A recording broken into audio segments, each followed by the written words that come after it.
At so ayan, hi guys, welcome back sa channel natin at ito na nga po sa episode 266 para dito kay Kalbo natin season 4. At ayan, huwag na natin patagalin pa, simulan na natin yan. At dito nga tayo natapos yung sa pag-recruit na ng panibagong grupo na to kay Saitama. At gusto nila na gawing executive si Saitama sa grupo nila, so antindi. At so now, ang continuation yan is ito naman na. So talon dito, sana mamangha na nga na to, sabi niya nga dyan, wow. At ito nga yan yung kapatid na ni Shiryu. So ito na, dito na sila sa may harapan mismo ng Hero Association at sabi niya nga dyan, wow, eto pala yung Hero Association. At natutuwa siya kasi nga di raw siya makapaniwala na ngayon magkakaroon siya ng pagkakataon na lumaban at gamitin yung lakas niya dito sa Hero Association. So kaya nga raw excited na siya. At ito ngayon tingin-tingin, ito yung babaeng scout dun kay Suiko, sabi niya nga dyan na although pabagsak na raw yung Hero Association, pero itong si Suiko pinili niya pa rin na mag-apply dito sa may Hero Association. So parang wala raw siyang alam sa mundo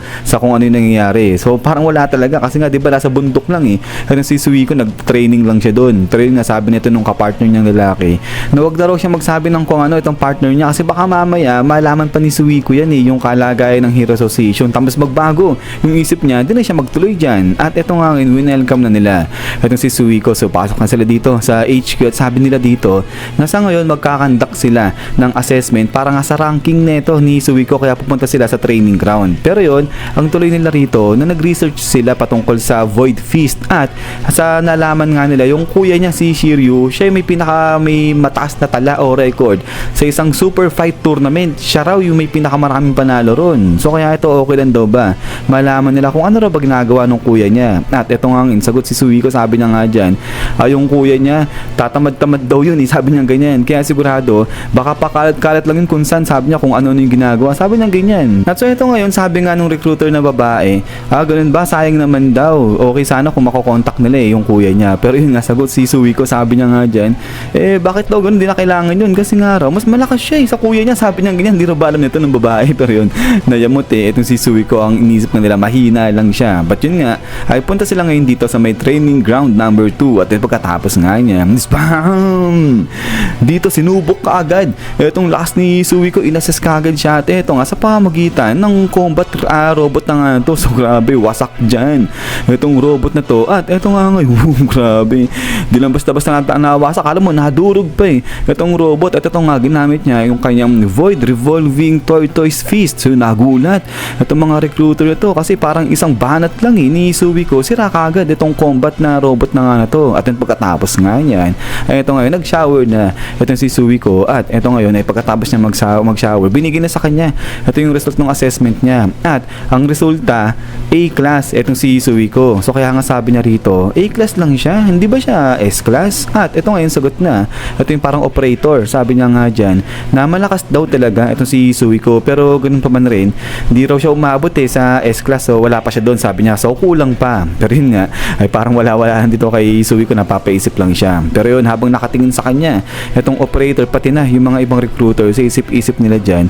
na grabe rin talaga itong si Suiko, malakas siya kasi 18 years old pa lang daw siya, bata pa lang siya pero ganyan na kagad yung nakakuha niyang lakas. So ngayon, kung makaka-accumulate siya o makaka-experience na nga siya ng mga matitinding mga laban pa, sigurado mas mag-i-improve pa daw itong mga skills ni Suiko dramatically. So ibig sabihin talagang mas lalakas siya ng gusto. At ito nga tuloy nga nila rito, her true potential will be unleashed through combat. So yung nga sa pamamagitan ng mga pakikipaglaban ng combat ganyan, parang maa-unlock dyan yung totoong potential ni Suiko. Pero yun nga ay bis lang dyan itong si Suiko, sabi niya nga dyan, okay sige, okay na yun. Sa ngayon ang gagawin niya, ibibigay niya at gagawin niya yung pinaka-best niya. At eto nga, na-excite itong babae na to, sabi niya nga dyan, I'm gonna kill it as a hero. At ayun, iso-surprise niya raw yung kanyang kuya na pag-aala-gala lang, sabi niya ganyan. At so pagkatapos niya, na eto, biglang may nag-alarm dyan sa HQ. At eto, sabi nga dyan, monster alert. So tinginan itong sila Suiko, so sakto, kararating lang nito ni Suiko para masusubok agad, magkakaroon siya ng XP sa paikipaglaban sa mga halimaw. At pagkatapos nga niya, na ito, biglang talo naman dito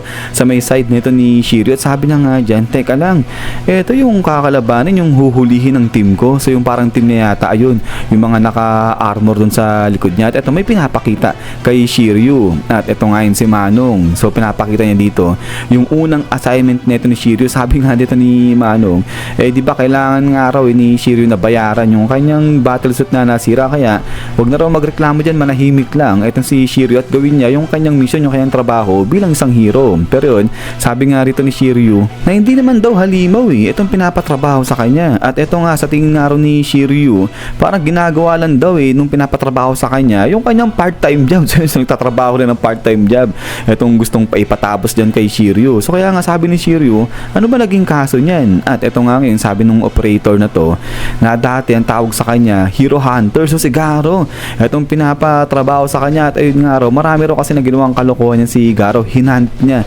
yung mga heroes dati. So yung dating mga kinakalaban niya, yung mga hero ng Hero Association. At ngayon, dahil do sa bata pa siya, kaya natrakasan niya yung batas, hindi siya nakulong, sabi niya ganyan. At eto nga ngayon, tuloy na to ni Manong Operator, ang trabaho ng isang hero, yan yung parusahan nila. Sila yung magbigay ng punishment dun sa mga tao o nilalang na hindi maparusahan ng batas. So kaya nga ito, sabi ngayon ni Shiryu, parang mahirap yun paano yan kung di raw lumaban ayun si Garo. So ito, sabi nga nung Manong, gumawa ng paraan itong si Shiryu, dapat lumaban sa kanya pabalik ayun si Garo. At ito nga ngayon, pinakita na itong litrato ni Garo at nagpa-part-time job lang, nananahimik ang tao tapos ayun, ay ipapakalaban kay Shiryu. Pero ang tindi ni Garo rito yung nakaka-relax lang siya pero labasan pa rin dyan yung mga ugat niya. So yun pala, bago ko makalimutan, itong si Garo, minor pa lang yan siya. So minor pa lang to, so kaya hindi siya nakulong. But anyways, ay pagkatapos nga niyan, ay biglang talo naman dito sa side ni Genos dahil ito nga talaga nandilat dyan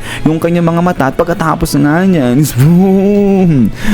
Grabe dito, binanatan ni Saitama itong si Genos, pero hindi naman nakakonect dyan itong kamao ni Saitama sa mukha ni Genos. Pero grabe, sobrang lakas pa rin ng suntok nga nito ni Saitama. Kala mo nagkaroon ng sonic boom dito At yung pagkatapos nga niyan, ito nga natapos na rin itong sparring ni Saitama at saka ni Genos. So yan, so upo lang dun yung si Genos. Pero yun, sabi ni Saitama na okay na raw ba yung ginawa niya na yon. At ayun, sagot na itong si Genos, sabi niya nga dyan, okay na raw yun. Sigurado magagawa ng i-analyze siya ni Dr. Cossino yun yung battle records na nangyari nga sa kanila dito sa kanilang sparring. Pero ito, habang umiinom ito si Saitama, ay tinawag na ni Genos itong si master niya. Sabi niya nga dyan, Master Saitama. At ito, parang biglang natahimik itong si Genos dahil dyan gusto niyang itanong kay Saitama kung ano raw ba nangyari na dun kay Ame Mask pagkatapos siyang dalhin nga ni Saitama sa kung saan. So hindi niya rin alam kung saan dinala ni master niya si Ame Mask. Pero yun, ay napaisip nga rito si Genos, napa-stop siya kasi sa loob-loob niya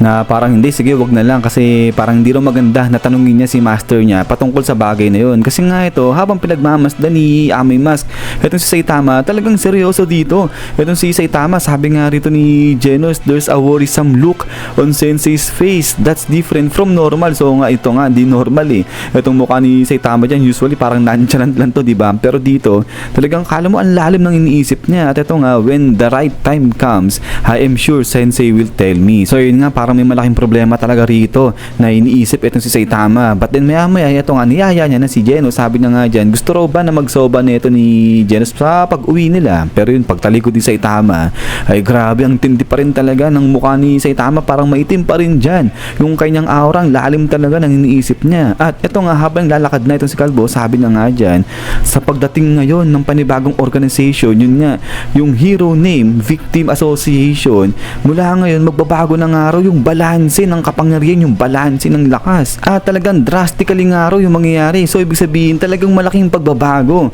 yung mangyayari sa balanse ng lakas. At ito nga, sabi ni Saitama, pagdating ng tamang oras o ng tamang panahon, sasabihin niyan kay Genos. At then pagkatapos nga niyan, isyan. So hanggang dito lang ito sa episode 266 natin. So yun, di mo alam kung matatawa ka rito kay Saitama o ano, akala niya itong yung panibagong grupo na nagre-recruit sa kanya ay sobrang lakas. Pero nga, mga C-rank lang kasi yung mga yun, pinakamalakas nila yung B-rank na pang 100. But anyways, yun nga guys, ay ulit maraming salamat sa pano dito kay Kalbo natin. Pero yan, first time na natin nakikita na nag-aalala ito si Saitama natin. Pero yun nga, sige guys, ay kita-kita ulit tayo sa mga susunod. At yun lang, abang-abang lang sa mga next na episode natin dito. So yan, so lagi mag-ingat. God bless niyo lahat at kita-kits tayo ulit.